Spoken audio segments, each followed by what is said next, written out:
Hey everyone, welcome to Alpha Insights. I'm Dakota, and we have a neat optics story for you today. And I'm Allison. Excited to dig in? And hey, if you have questions while you're listening, drop them at stockalpha.ai. All right, quick setup. Poet has rolled out a new product called Blazar, which is an external cavity laser built on their optical interposer platform. The company says this is aimed at data center and telecom optics where external light sources are getting more popular. Yep, and to put it simply, external light sources are becoming the go-to architecture for high-speed pluggable modules and co-packaged optics, especially for hyperscalers and AI builders who want better performance and power efficiency. So, the real question here is how Blazar actually moves the needle.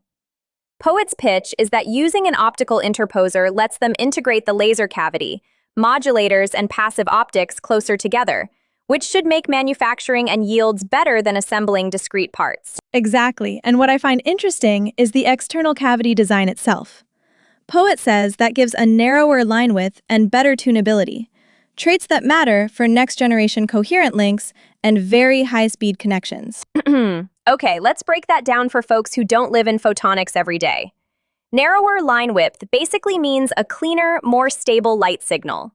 That helps coherent optics read the signal more accurately, especially over long distances or in very dense wavelengths. Right, and tunability is about being able to precisely set the laser wavelength.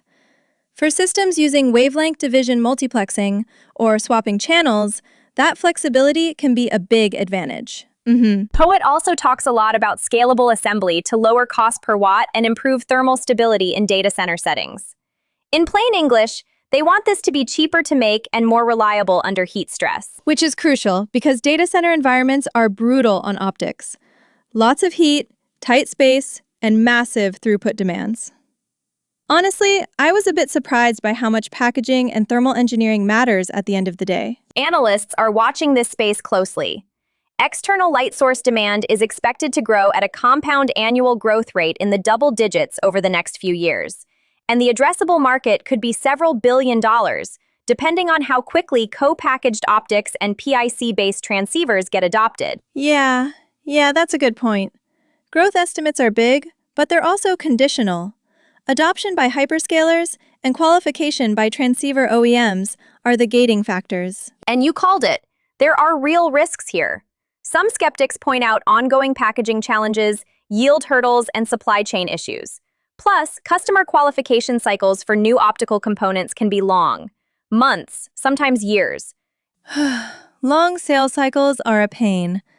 Even if the tech looks great in the lab, getting it qualified at scale with big OEMs and hyperscalers is a separate mountain to climb. So the short version, if Blazar can hit the cost and performance targets Poet is promising, it could boost their position in external light sources.